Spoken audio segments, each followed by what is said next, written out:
The grand opening ceremony for the new headquarters. Camera flashes lit up the sky.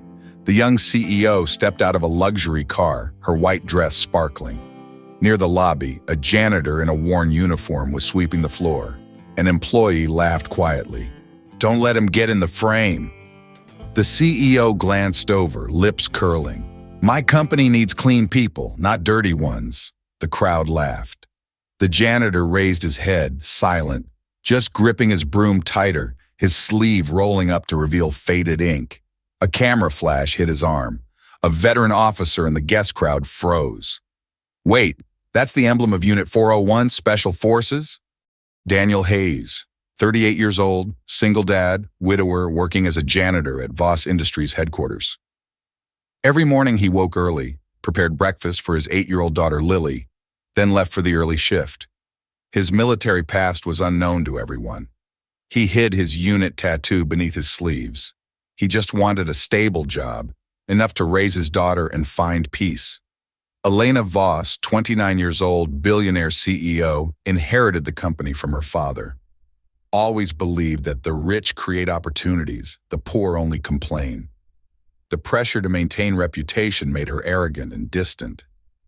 That morning in the main lobby, Daniel was mopping the floor when Elena's assistant team approached. Someone accidentally spilled coffee. Daniel quickly knelt to clean it. Elena walked past, speaking coldly. "You mop floors like that?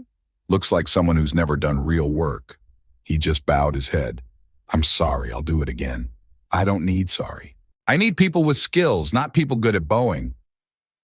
Everyone chuckled. Daniel stayed silent, only saying, "Sometimes bowing your head is the only way to keep your dignity." After work, he picked up Lily from school. She handed him a drawing. "I drew Daddy as a superhero." He smiled sadly. "Heroes don't wear capes, sweetheart." "But Daddy has a tattoo," she pointed. "That's something Daddy wants to forget." But Daniel's past wasn't something that could be forgotten so easily. It lived in his muscles, in the way he moved with military precision, in the reflexes that kicked in during emergencies, in the nightmares that still woke him at 3 in the morning. Unit 401 had been an elite aerospace rescue team.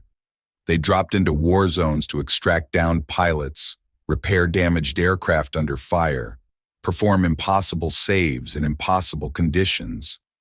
Daniel had been their chief engineer, the one who could fix anything with whatever materials were available. Duct tape and prayers, his team used to joke, but it was more than that. It was knowledge earned through watching friends die when systems failed. He'd saved 47 lives over 6 years of service, lost 12 team members. The math never balanced out in his mind. No matter how many people said he was a hero, he only remembered the ones he couldn't save. The worst had been Operation Copper Dawn. 3 helicopters, 12 crew, 18 wounded soldiers waiting for extraction. They'd flown into an ambush, heavy fire, rocket-propelled grenades, the kind of hell that turns machines into coffins. Daniel's bird had taken a hit to the hydraulics, losing altitude fast. The pilot, his best friend Marcus Chen, had kept it steady while Daniel worked a miracle with wire cutters and electrical tape, rerouting systems that weren't meant to be rerouted. They'd gotten the wounded out. All 18 soldiers survived, but Marcus had taken shrapnel to the neck during the escape, bled out before they reached base, died with his hands on the controls, still trying to fly his crew home. The Medal of Valor ceremony had felt like a funeral. They'd pinned metal on his chest while Marcus's wife sobbed in the front row, while his daughters, 5 and 7 years old, asked why Daddy wasn't coming home. After that, Daniel couldn't fly anymore, couldn't fix helicopters, couldn't be responsible for whether people lived or died based on his technical knowledge. His wife, Sarah, had understood. She'd been a military nurse, had her own ghosts. When she died of cancer 3 years ago, the last thing she'd made him promise was, "Take care of Lily and don't let the past destroy your future. You deserve peace, Daniel. Find it." So he'd found this janitorial job, simple, quiet. No lives depending on his technical skills, just floors that needed mopping, windows that needed cleaning. Honest work that let him sleep at night without the weight of responsibility crushing his chest. At the company, Elena received news. The chief engineer had quit, and the aircraft safety system inspection was malfunctioning. Find someone to fix it urgently, she ordered. Nobody's on night shift. Only the janitor is still here. What does a janitor know about aircraft? But he said he could try. Give him 5 minutes. If it fails, fire him. Daniel silently climbed into the engine room, his hands touching the electrical panel. Everyone laughed, whispering among themselves. This was entertainment, watching the janitor fail. But the moment Daniel's fingers touched those controls, muscle memory took over. His eyes scanned the systems, cataloging problems instantly. Loose connection here, voltage irregularity there, safety bypass incorrectly configured. His hands moved with the speed and precision of someone who'd done this 1,000 times in worse conditions. Under enemy fire, in sandstorms, with the screams of wounded soldiers echoing around him.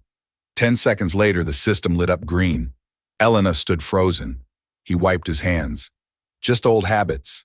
She stared at him, something shifting in her expression. Not respect yet, but confusion, curiosity, the first crack in her certainty. "Who are you?" she asked. "Just the janitor, ma'am." But they both knew that was a lie now. As Daniel walked away, one of the senior engineers whispered to a colleague, "I've been trying to fix that system for 3 days. He did it in seconds. That's not luck. That's expertise." Elena overheard, and for the first time since inheriting the company, she wondered if she'd been looking in all the wrong places for competence.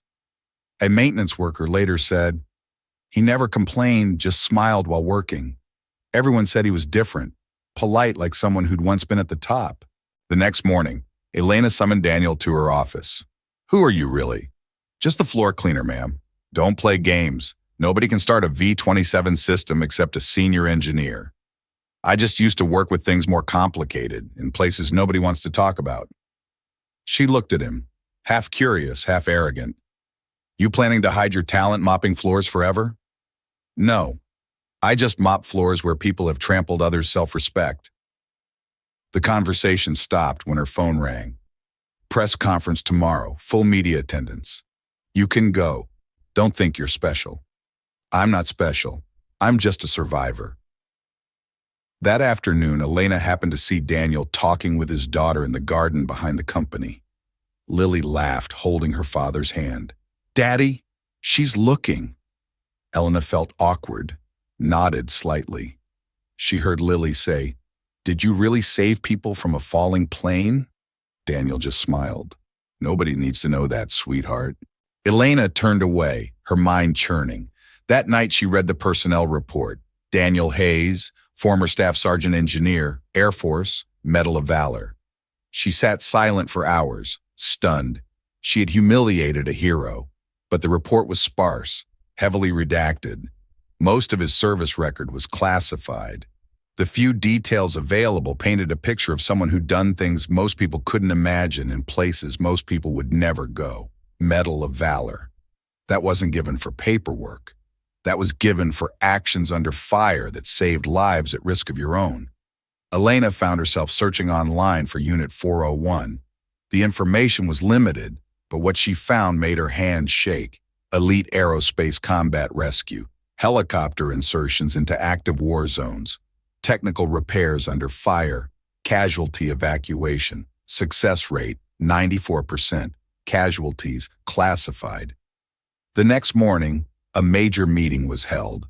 Elena introduced the new project, Falcon Air Defense Contract. Midway through, the security system triggered a simulated technical failure, fire alarms blaring.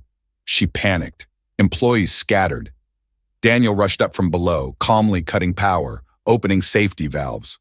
When the lights came back on, he said, "Nobody died, but everyone needs to learn to respect others before praising themselves." But what nobody saw was how his hands had shaken afterward, how he'd had to lean against the wall in the stairwell, breathing through a panic attack. The alarm sounds had transported him back to real fires, real emergencies, real deaths. Lily had found him there, somehow having wandered up from the visitor area. "Daddy, are you okay?" He'd pulled her close. "Yeah, baby, just old memories." "The bad kind?" The kind that remind me why I do this job, why I stay quiet, why I don't want anyone to know. But Daddy, what if people need to know? What if you can help them? From the mouths of children, Sarah would have said the same thing.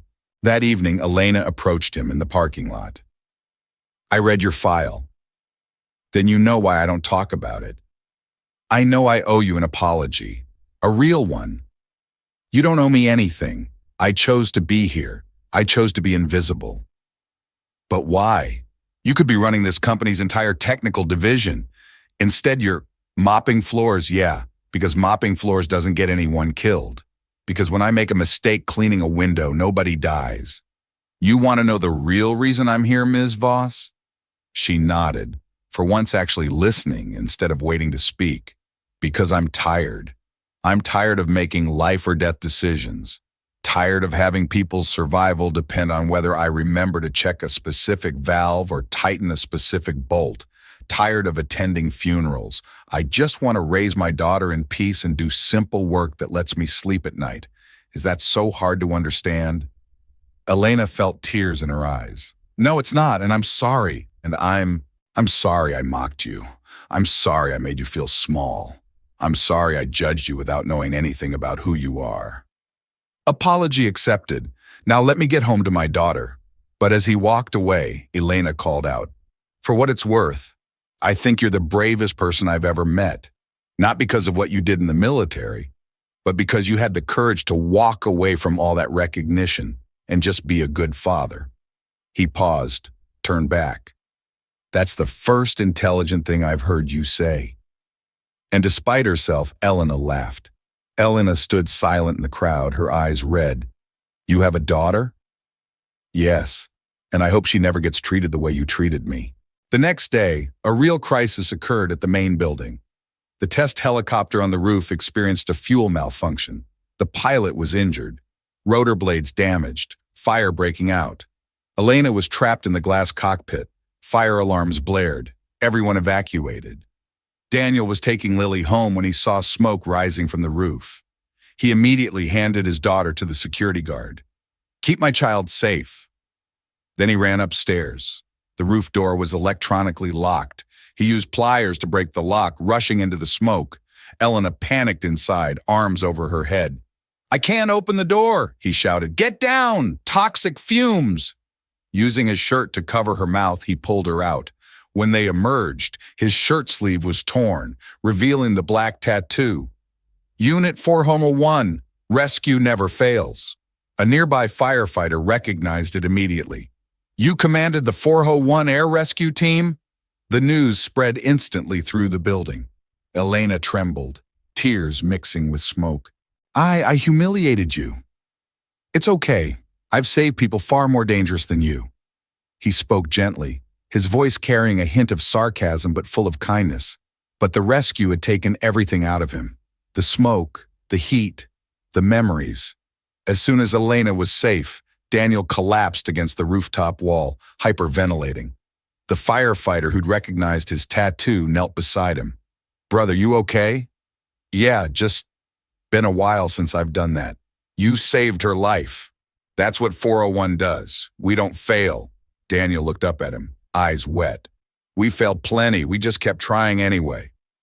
The firefighter helped him stand. That's why the motto says never fails. Not because we always succeed, but because we never stop trying. Down below, Lily had broken free from the security guard and was running toward the building.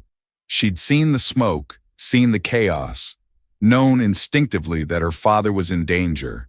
By the time Daniel made it down the stairs, she was waiting in the lobby, tears streaming down her face. Daddy! She ran to him, and he caught her, lifting her up despite his exhaustion. I'm okay, baby girl. I'm okay. You went into the fire. You promised you wouldn't go into fires anymore. I know, but someone needed help. And when someone needs help, we help. That's what you taught me, remember?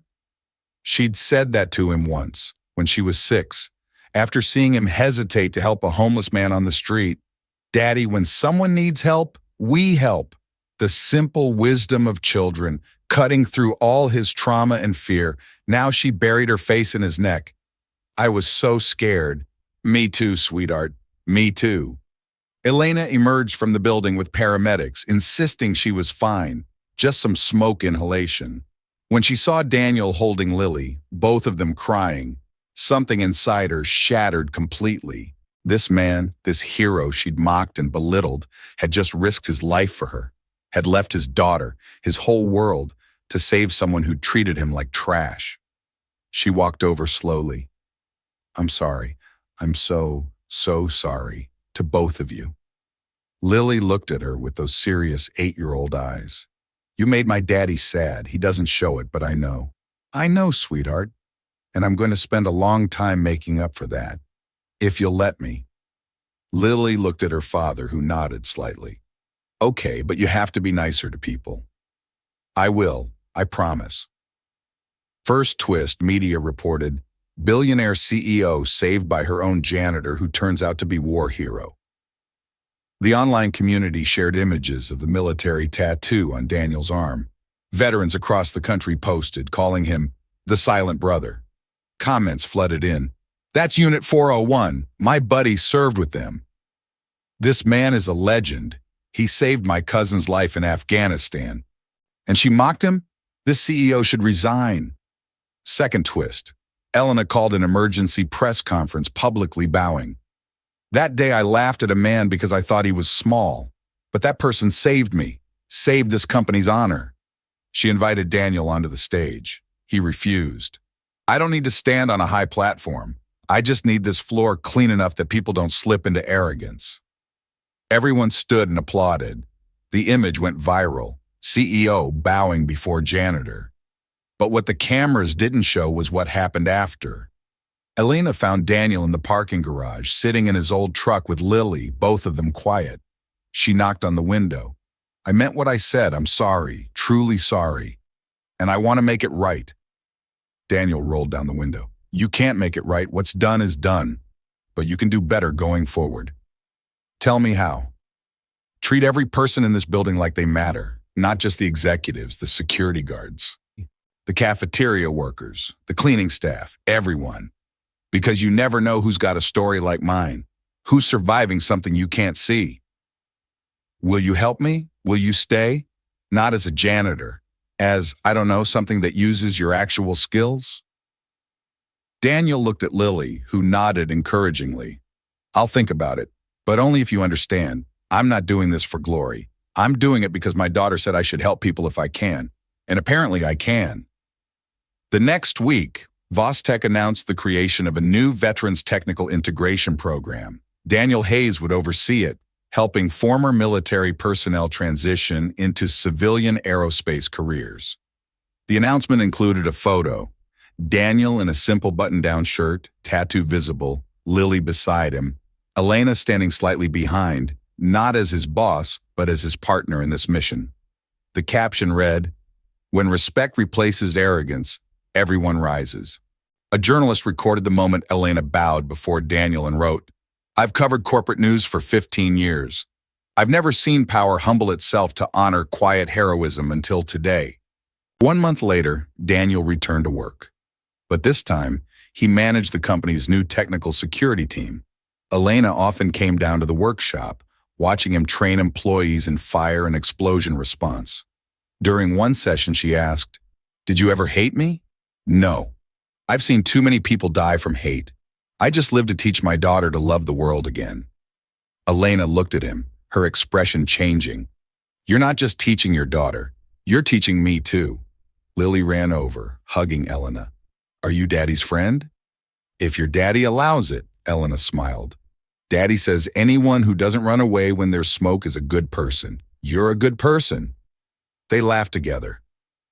The scene spread through the company. CEO playing with the janitor's daughter. Symbol of rebirth. Elena commissioned an artisan to engrave the Unit 401 emblem small on the rooftop glass wall, with the inscription, in honor of those who clean what pride is dirtied. But the real change was deeper than symbols. Daniel's Veterans Program brought in 12 former service members in the first month. Some had PTSD, some had physical disabilities, all had skills that civilian employers overlooked because they didn't come with fancy degrees. One was Marcus, a former helicopter mechanic who'd lost his left hand in combat. He'd been unemployed for 2 years, living on disability, slowly losing hope. Daniel hired him immediately. "You've got one good hand. That's one more than I've needed for some repairs. Let's see what you can do." Within a week, Marcus had redesigned part of the maintenance workflow to be more accessible for technicians with physical limitations. Within a month, he was training others. Elena watched all this happen, seeing her company transform, not just in profit margins, though those improved, but in culture, in purpose, in the way people treated each other. She started joining Daniel for lunch in the cafeteria instead of eating in her office, started learning people's names, started asking about their lives, not just their productivity. One day, a janitor, an older woman named Maria, stopped her in the hallway. "Ms. Voss, I just want to say, you've changed, in a good way. You see us now." Elena felt tears in her eyes. "Thank you, Maria. And I'm sorry it took me so long. Better late than never, Mia. Better late than never." That evening, Daniel found Elena sitting on the roof where he'd saved her, looking at the Unit 401 emblem. "You okay?" "I'm thinking about legacy. My father built this company with money and ambition. I inherited it with arrogance. But you're building something that actually matters. We're building it. Together. That's the difference." She nodded. "I used to think being powerful meant being above people. Now I know it means standing beside them. That's the first step. The second step is kneeling to help them up when they fall. Will you teach me?" "Every day if you're willing to learn." Lily appeared from the stairwell, running over with a paper airplane. "Daddy, Elena, look what I made!" She threw it. The plane soared in a perfect arc, gliding on the evening breeze. Daniel caught it, smiling. "That's beautiful, baby girl. I'm going to be a pilot someday, like the people you saved. Then you'll be the best pilot who ever flew." From this day forward, I choose to see the worth in every person, beneath every uniform, behind every quiet face. I will live with respect. 1 year later, the Hayes Foundation was established, helping veterans and workers find employment after war. Elena and Daniel co-founded it, neither standing above the other. Lily cut the ribbon at the opening ceremony. During the event, Daniel spoke. "I used to be a floor cleaner, and I'm proud of that. Because sometimes it's the hands covered in dust that keep the world from falling apart." Elena continued. "I used to think power created value, but today I understand. Humility truly lifts people up." That evening, Daniel walked Lily through the lobby where it all began. She asked, "Daddy, what does your tattoo mean?" He looked at it, smiling. "It's a reminder that when we serve with our hearts, people remember with gratitude." Elena approached, joining them as they looked up at the roof where the old Falcon had burned. Now, it displayed a small model, a symbol of the day she was saved. "Thank you for reminding me that real strength doesn't lie in titles. And thank you for daring to bow before truth." They laughed softly together. Lily raised her hand, pointing at the sky. "Mommy must be looking down and smiling." Daniel replied gently. "Yes, and she's proud because this world finally learned how to respect." But the story didn't end there. It continued and the lives changed. Marcus, the one-handed mechanic, now ran his own workshop training disabled veterans. He'd found purpose again, family again, hope again. A former pilot with PTSD worked in Elena's communications department, using his attention to detail and crisis management skills. He'd stopped having nightmares every night, started smiling again.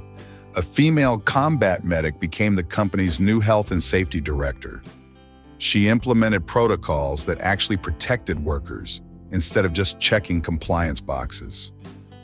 2 years after that rooftop rescue, Voss wasn't just a company anymore. It was a community, a place where people's value wasn't measured by their resumes but by their character, their effort, their willingness to help each other rise. Elena's father's portrait still hung in the main lobby. But now beside it hung a photo of Daniel in his Unit 401 uniform, and below it a plaque. Real leadership means seeing the hero in the janitor, the genius in the forgotten, and the possibility in everyone. On the second anniversary, they held a ceremony not in a fancy ballroom, but in the very lobby where Daniel had been mocked. Veterans, employees, families gathered. Lily, now 10 years old, gave a speech she had written herself.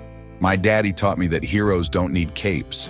They just need brave hearts and kind hands. And Miss Elena taught me that even people who make mistakes can learn to be better. Together, they taught me that respect is the most powerful thing in the world." The crowd erupted in applause. Daniel and Elena stood side by side, not as boss and employee, not as hero and rescued, but as partners who'd learned that true strength comes from lifting others up. As the celebration continued, Daniel walked to the window, looking at his reflection. His tattoo was visible, no longer hidden. "Unit 401, rescue never fails." Lily joined him, slipping her small hand into his. "Daddy, are you still saving people?" "Every day, baby girl, just in different ways. That's what heroes do, right? They keep saving people even when nobody's watching. Especially when nobody's watching." Elena approached from behind, placing her hand on his shoulder. "Thank you for saving me. Not just from the fire, from myself. Thank you for being brave enough to change. That's the hardest rescue of all." They stood together, three people who'd found each other in the most unlikely way and built something that would outlast them all. Because in the end, it wasn't about the billionaire CEO or the war hero janitor or the little girl who believed in both of them. It was about what happens when we stop judging people by what they do and start seeing them for who they are. When we clean away the dirt of arrogance and let respect shine through. When we remember that everyone has a story worth honoring. And that's how you change the world. Not with grand gestures, but with small acts of recognition, of dignity, of respect. One person at a time, one day at a time, one clean floor at a time. If you believe respect can lift even the quietest people higher than power ever could, share this story and subscribe to NL Touching Stories. We tell real moments that remind the world that humility is the loudest kind of strength.